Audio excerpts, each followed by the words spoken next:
कब मिलेगा पता नहीं, क्या करूं? हाँ, अभी तो वैसे भी कोई काम नहीं है, तो जंगल जाकर देखती हूँ, शायद कोई बढ़िया सा फल मिल जाए मुझे खाने के लिए। ऐसा सोचकर टुनटुनी चिड़िया उड़कर जंगल की तरफ चल दी। टुनटुनी चिड़िया एक बहुत ही गरीब और अनाथ चिड़िया थी। उसकी माँ उसे जन्म देते ही चल बसी थी और पिता टुन्नू चिड़ा एक शिकारी पक्षी का शिकार हो गए। टुनटुनी चिड़िया कड़कनाथ सेठ के यहाँ मजदूरी किया करती थी, लेकिन सच ये था कि टुनटुनी के रूप में कड़कनाथ सेठ उसके परिवार को एक मुफ्त की नौकरानी मिल गई थी। कड़कनाथ सेठ की बीवी सुंदरी कौवी टुनटुनी चिड़िया से सारा दिन घर के काम करवाती और उसे खाना भी नहीं देती, लेकिन टुनटुनी चिड़िया नदी के पार वाले जंगल जाकर आम के पेड़ से आम तोड़कर अपना पेट भर लेती। आगे बढ़ने से पहले एक माँ के बिना घर चलाना कितना मुश्किल होता है, जो दिन रात अपने परिवार और बच्चों के लिए काम करती है। तो आज उस प्यारी सी माँ के लिए एक लाइक और एक सब्सक्राइब जरूर कर देना, और साथ ही अपनी प्यारी सी माँ के लिए कमेंट में ये इमोजी जरूर सेंड कर देना।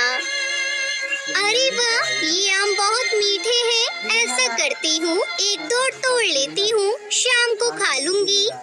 ऐसा सोचकर टुनटुनी चिड़िया ने कुछ और आम तोड़े और उन्हें अपने साथ लेकर कड़कनाथ सेठ के घोंसले की तरफ चल दी। वो आम खाते हुए जा रही थी और बहुत खुश भी थी, लेकिन फिर अच्छा, तो तू यहाँ है महारानी, कामचोर कहीं की, और ये आम कहाँ से लाई रे? मालकिन, वो मैं। अच्छा, वो क्या कर रही है? ये हमारे बाग से चुरा कर लाई है ना? ठहर जा, आज तो तेरी खैर नहीं। सुंदरी कौवी ने टुनटुनी चिड़िया को उसकी पूरी बात कहने ही नहीं दी और उसे खींचते हुए सीधा कड़कनाथ सेठ के पास पहुंची। देखो जी, ये मिल गई हमारे आमों की चोर। घर का सारा काम छोड़कर बाग से हमारे आम चुरा कर खा रही थी। नहीं नहीं मालकिन, मैंने आम नहीं चुराए, मैं तो नदी पार जंगल गई थी।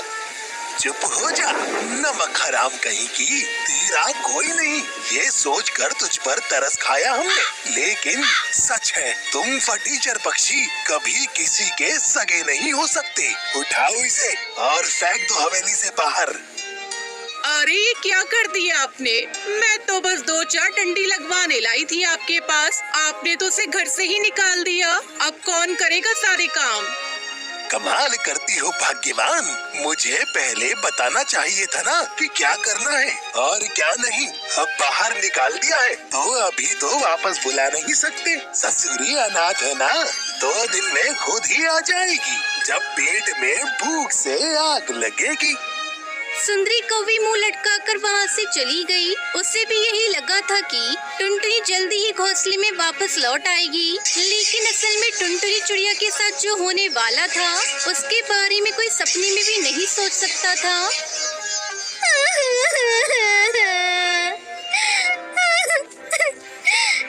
माँ, बाबा, आप क्यों चले गए मुझे छोड़कर? अब मैं कहाँ जाऊँ? मेरा तो कोई घर भी नहीं है। टुनटुनी चिड़िया बस रोए जा रही थी। उसे कुछ सोच नहीं रहा था कि तभी उसकी नजर सामने बैठे कुछ पक्षियों पे पड़ी, जो बड़े मजे से रसीले आम खा रहे थे।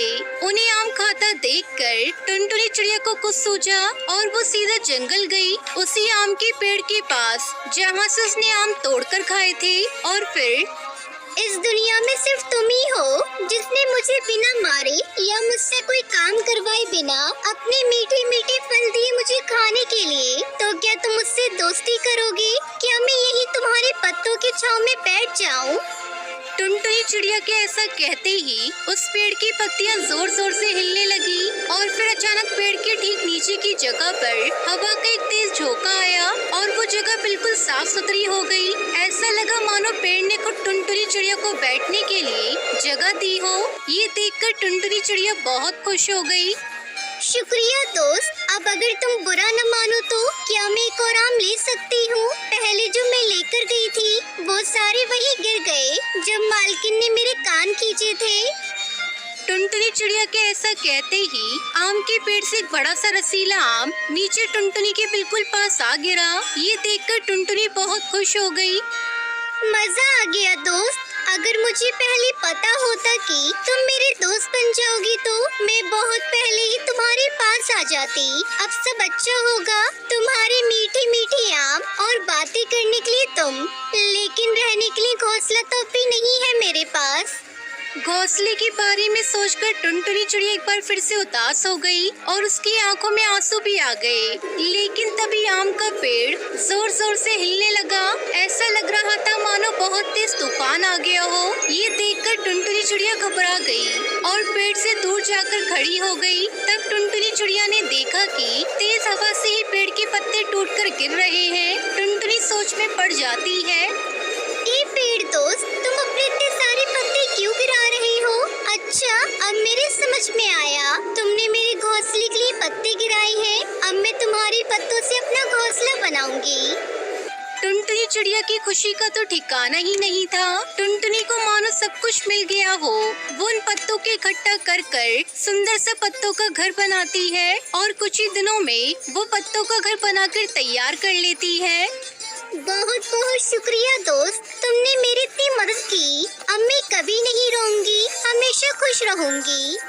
टुनटुनी चिड़िया को अब खाने के लिए आम और सुख दुख बांटने के लिए एक नया दोस्त मिल गया था।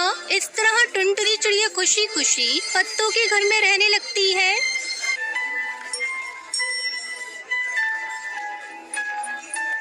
किसी एक जंगल में कालू नाम का एक कपटी और क्रूर स्वभाव का जमींदार कौवा रहा करता था, जो जंगल के भोले भाले पक्षियों को कर्जा देकर उनसे भारी ब्याज वसूलता था।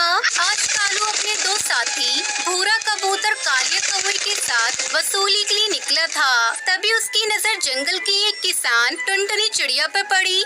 इस साल तो फसल बहुत अच्छी होगी है। टुनटुनी, मुझे भी बता देना, आखिर तू खाद में मिलाती क्या है?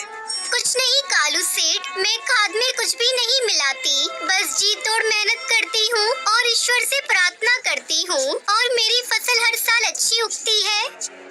ये सब तो बातें हैं टुनटुनी, सच तो ये है कि तेरी जमीन जंगल की और जमीनों के मुकाबले उपजाऊ है। एक काम कर, तू अपनी जमीन को मुझे बेच दे, मैं तुझे जमीन की मुंह मांगी कीमत दूंगा। नहीं सेठ जी, ये जमीन मेरे पिताजी की निशानी है। उन्होंने इसी जमीन पर बड़ी मेहनत से हल चलाकर मुझे पाला पोसा बड़ा किया है। मैं उनकी आखिरी निशानी को कैसे बेच सकती हूँ? टुनटुनी, मैं तुझे जमीन की 2 गुनी कीमत देने को तैयार था। उन पैसों से तू इस जैसी 2 और जमीन खरीद सकती थी, लेकिन कोई बात नहीं, जैसी तेरी मर्जी। इतना बोलकर कालू सेठ दोनों साथियों के साथ वहाँ से चला गया और क्रोधित होकर अपने साथियों से कहने लगा, पता नहीं ये टुनटुनी अपने आप को समझती क्या है। मैं उसे उसकी जमीन की 2 गुनी कीमत देने को तैयार था, फिर भी उसने मुझे अपनी जमीन नहीं बेची। ये तो आपका बहुत बड़ा अपमान है सेठ जी। भला आपकी बात को जंगल में कौन काट सकता है, और ना आज तक जंगल में किसी ने आपकी बात काटी है। भूरा सही कह रहा है सेठ जी, अगर ऐसा ही रहा ना तो इस जंगल के पक्षियों के मन में आपका डर समाप्त हो जाएगा। तुम दोनों चिंता मत करो, टुनटुनी चिड़िया की उपजाऊ जमीन पर मेरी बहुत समय से नजर है, लेकिन छीनूंगा जरूर, क्योंकि मेरे दिमाग में जो योजना चल रही है, अगर वो सफल हो गई ना तो कुछ ही दिनों में उसकी उपजाऊ जमीन मेरे हाथ आ जाएगी। शाम को टुनटुनी अपने घर आ गई। उसके परिवार में उसकी बूढ़ी माँ टूनी और उसकी बेटी पिंकी थी। अगली सुबह टुनटुनी की माँ उसे घबराती उठाती है। जल्दी उठ बेटा, जल्दी उठ। क्या हुआ माँ, तुम इतनी घबराई हुई क्यों हो? मुखिया जी अभी अभी बोलकर गए हैं, अपने खेत में आग लग गई है। हरिया तोता खेतों की आग बुझाने के लिए ही गया है। अपनी माँ की बात सुनकर टुनटुनी चिड़िया बुरी तरह से घबरा गई और वो खेतों की तरफ पहुँच गई, मगर उसने देखा कि उसके खेत जलकर राख हो चुके थे। हे भगवान, ये क्या हुआ? मैंने तो सरकारी बैंक से कर्जा ले रखा है। सोचा था कि फसल बेचकर अच्छी आमदनी होगी। अब मैं कर्जा कहाँ से चुकाऊंगी? नई फसल उगने में तो 6 या 7 महीने लग जाएंगे। चिंता मत कर टुनटुनी, एक उपाय है। कैसा उपाय?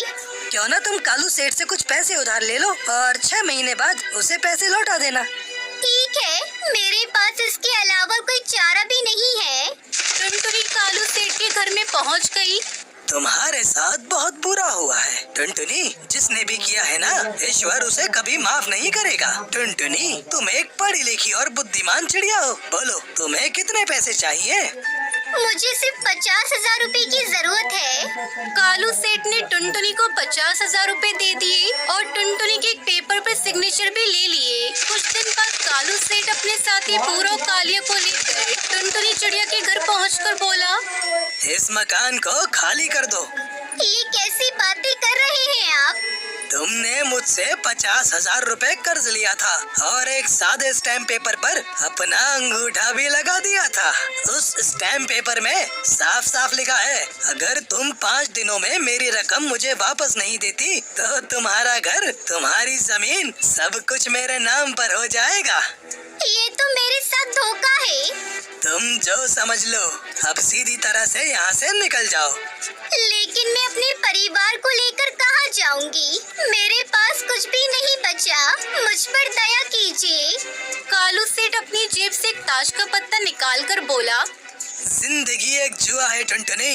ये लो ताश का एक पत्ता जिसमें राजा का चित्र छपा हुआ है। इसका मैं क्या करूंगी? जंगल में इस ताश में राजा का छपा चित्र देखती रहना और सोचती रहना, कभी तुम किसान होकर भी राजा की तरह जीवन व्यतीत किया करती थी। टुनटुनी चिड़िया बेचारी रोती हुई जंगल की तरफ चली गई और 2 दिन तक जंगल में भूखी प्यासी अपने परिवार के साथ भटकती रही। थक हार कर टुनटुनी चिड़िया रोती हुई ताश के पत्ते को देखने लगी। टुनटुनी के आंसू की एक बूंद उसी पत्ते पर गिर गई। तभी अचानक एक चमत्कार हुआ। वो ताश का पत्ता बोलने लगा, तुम्हारे आंसू तो वाकई सच्ची मोती हैं। तुमने तो कमाल कर दिखाया। टुनटुनी बुरी तरह से चौंक गई। कौन हो तुम? जिस ताश के पत्ते को तुमने पकड़ रखा था वो कोई मामूली ताश का पत्ता नहीं था, बल्कि जादुई ताश का पत्ता था। इस ताश के पत्ते को वो कपटी कालू सेठ एक साधु से छीन कर ले आया था। मेरा जादुई पत्ता किसी भी सच्चे पक्षी के हाथ में जाता है और उसका एक आंसू अगर इस पत्ते पर गिर जाए तो मैं जीवित हो जाता हूँ। बोलो क्या चाहिए तुम्हें? मेरा परिवार 2 दिन से भूखा है और रहने का कोई इंतजाम भी नहीं है। जैसी तुम्हारी इच्छा। तभी ताश के पत्तों में से एक रोशनी निकली और एक बेहद सुंदर ताश के पत्तों का महल बनकर तैयार हो गया। ये महल तुम्हारा है टुनटुनी, आज से इसकी मालिक तुम हो। इस महल के अंदर हर सुख सुविधा मौजूद है और खाने के लिए भोजन, पहनने के लिए कपड़ा, सब कुछ तुम्हें मिल जाएगा। तुम जो मुंह से बोलोगे तुम्हारे सामने हाजिर हो जाएगा। टुनटुनी चिड़िया अपने परिवार को लेकर उस जादुई ताश के पत्तों के मकान में रहने